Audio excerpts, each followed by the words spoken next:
Денеска исто така ќе започнеме со она што се случува во Украина, бидејќи би требало да имам, се надевам на Zoom врска, нашата колешка Христина Атовска се уште ја добро, еве од режија ми вела дека се уште ја чекаме, најверојатно ќе биде на телефон, бидејќи таа е во движење, негдека е кон се вози со една група на колеги кон Источна Украина, ќе видиме од каде ќе ни се јави. Со мене во студијата е Дејан Андоновиќ. Дејан, добро утро. Добро утро. Додека чекаме Атовска, ние сепак да апдейтираме што се случува, бидејќи од ова што гледам се уште е најдоминантна тема во светот. Се разбира, барем во овој свет што ние го следиме, се настаните во Украина. А она што е за нас може би важно е оваа реакција што вчера имаше и министерката за надворешни работи на Бугарија. Таа всушност ги потврди вестите кои ги кажа Петков дека со она што се случува во Софија околу протерувањето на руските дипломати и така натаму, дека фокусот на работата на некои од тие дипломати бил да се наруши процесот на интеграција на Република Северна Македонија во Европската Унија. Тоа и Владо Бучковски вчера некаде на некој од телевизиите го коментираше. Што се повеќе детали за тоа? Само да попрецизирам, таа е шефица на кабинетот на премиерот. Се извинувам. Да, не за волја на јавноста, инаку и не е толку важно за нас, повеќе е важно она што го изјавува, тоа е дека постои руски интерес Бугарија и Македонија да немаат добри соседски односи. Тоа според мене вака лично не ме чуди, но и од друга страна може би некаков тип на вадење. Сега јас не би навлегувал многу во тие работи, нејзината изјава е дека постојат интересни групи, тоа го кажа и поранешниот македонски премиер кој беше во улога на преговарач со Софија, каде што вели дека се работи на нарушување на или да немање на добри односи помеѓу добрососедски односи на Западниот Балкан, конкретно меѓу Македонија и Бугарија, но ја велам не ме чуди бидејќи веќе е познато подолго време дека замрзнатиот конфликт во Косово, како и она што се случува во Република Српска, многумина и во Белград, и во Сараево, и во сега и во Софија, сметаат дека замрзнатиот конфликт им оди во интерес на русите подолго време, уште пред започнувањето на оваа специјална операција, како што ја нарекува Москва во Украина, со цел да имаат своја употребна вредност. Ако се затвори, сите овие конфликти се затворат, тогаш руското влијание, односно руското присуство, не би било на некој начин воопшто потребно. Кога се е добро, никој не ти треба подиш понатаму. Овој регион е во НАТО, регион во Европска Унија.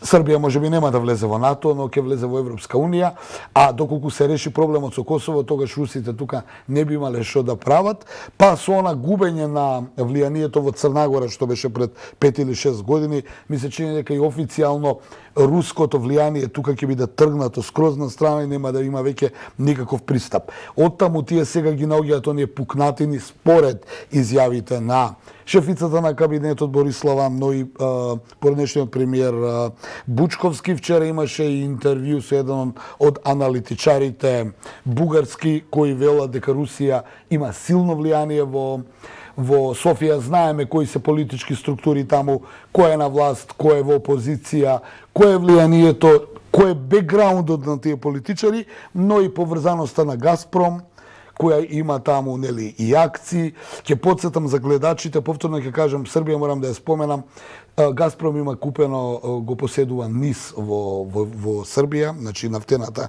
индустрија на Србија е во рацете на Газпром. Исто така има големи акции во бугарските нафтени компании, така има некакво влијание. Всушност во Бугарија не се само какви акции има и на нафтоводите, туку капацитетот на нафтоводите е распродаден на 90% на 95% кој го контролира. Контролираат русите и тоа е се некаде до крајот на оваа деценија, бидејќи тие договори така се прават многу подолгорочно. И тоа беше еден од проблемите за кои што дискутираше и сегашната нова влада, меѓу таа ги наследи тие ситуации од претходните влади на Борисов. Сега се разбира дека Русија најголемиот европски доставувач на газ. Да, имаат сите проблеми, па зашто не би имале Бугарија и ние и само Западен Балкан. Меѓутоа тие договори ги обврзуваат на тоа да не можат да ги користат или можат, но пеналите што се плаќаат се огромни. Од друга страна, Русија беше едно од најголемите, да кажем, советски лаборатории за разузнавачки и така натаму дејности кон Балканот особено, па и во Европа, под многу силно влијание. Јас памтам од 90-тите години, па и потоа, практично половина и повеќе од членовите на парламентот беа со некакви руски бекграунди, завршени школи, бракови со руси, русинки, школување на деца таму, со стажови, работење по руски фирми и така натаму. До образување, да не зборувам за ова колку активни соработници на тајните служби има и така. Сега ги, па тоа сакам да кажем, и тоа наследство секако е се уште некако останато.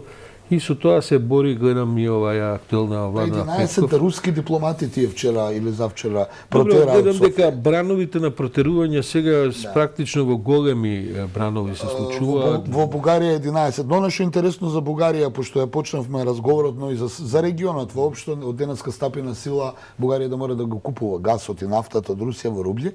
Наспроти тоа, Србија поради нејзината се уште онаа позиција, еквилибрирање, ме потсеќа на онаа политика, да кажем, од време на Јосип Броз Тито, 50-60, кога ни ваму ни таму, а уствари на двете страни, за сега нема таков проблем, но еве Бугарија го има, мора во рубли да купува нафта и газ, и се случува нешто што и се случува на цела Европа, а Москва јасна беше околу тоа. Нас се не погоди веројатно бидејќи сме ние врзани за одредена количина газ кој што стигнува од Бугарија, бидејќи практично сето тоа ќе влијае на нас. Но факт е дека влијанието од таму за сега се обидуваат да нема добрососедски односи, за да не влеземе во Европска унија. Ајде да го простиме до крај, бидејќи кога ќе влеземе во Европска унија веќе нема интересна сфера.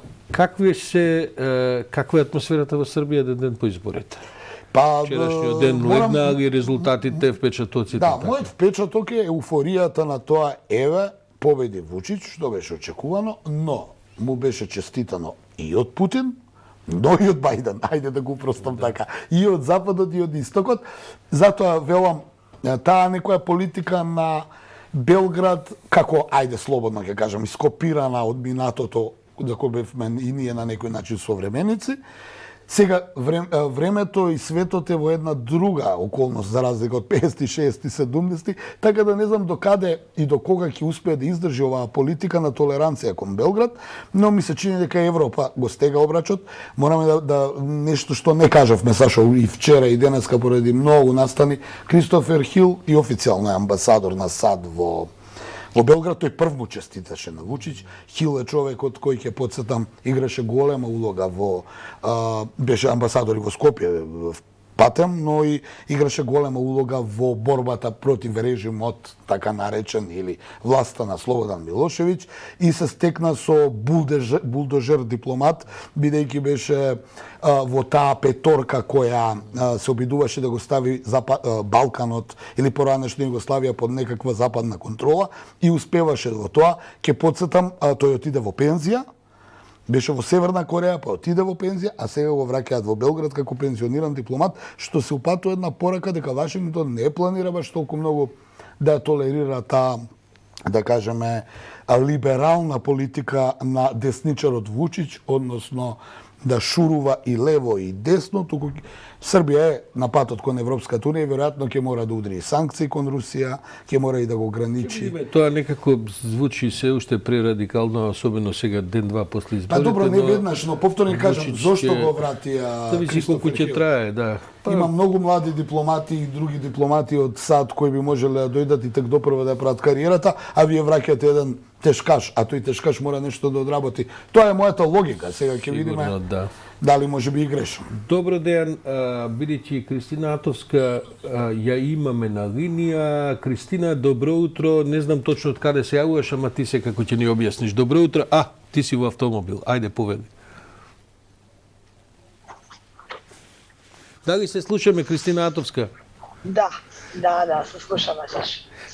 Кажи ни каде си, гледам дека си во автомобил, не знам на каде возите и каде поминувате. Да, возиме кон градот Житомир. Тој град вчера беше официјално ослободен од руските окупанти и денеска со колеги локални од овде ќе се обидеме да влезнеме во тој град.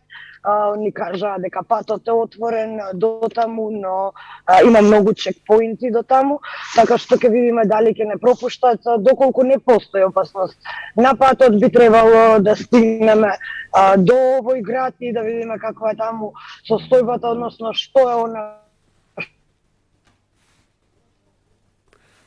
што останало откако беше од ова центра.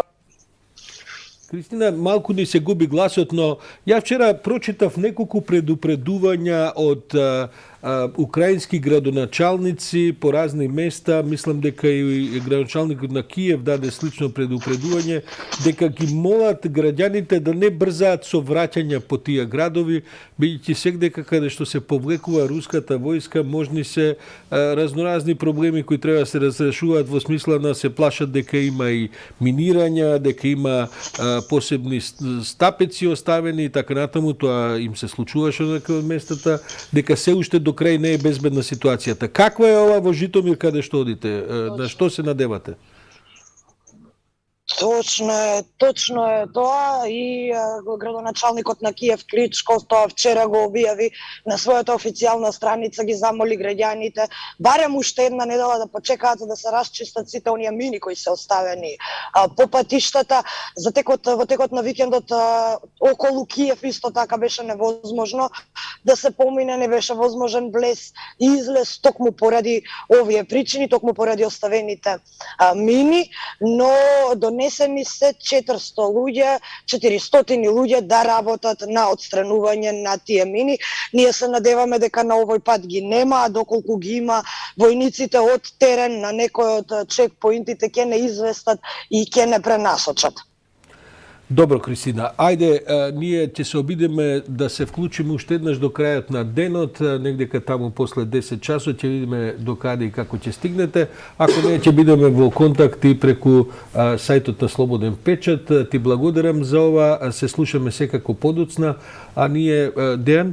Сакав само да кажем дека она што е доста важно околу овој масакар околу Буча, за кој Украина и Западот тврдат дека го направиле руските сили при повлекувањето, а Москва негираше, се обидува преку Советот за безбедност на Обединетите нации да ги презентира доказите. Сергеј Лавров вчера излезе и најави, меѓутоа другата или постојаната земја членка Велика Британија за сега тоа го одбива. Таа преседава со Советот за безбедност. Преседава и заради тоа може да го блокира својот партнер како постојана земја членка Русија. Она што сакав да го кажам практично, гледам малку одие, дека Зеленски по серијата обраќање до сите европски, западни, значи САД и Канада парламенти, мисля че и Австралија, денеска ќе се обрати пред Советот за безбедност на Обединетите нации. Зошто го велам тоа? И покрај тоа што Советот за безбедност на Обединетите нации остава впечаток дека нема улога, се презентира, а тој сака да го презентира бидејќи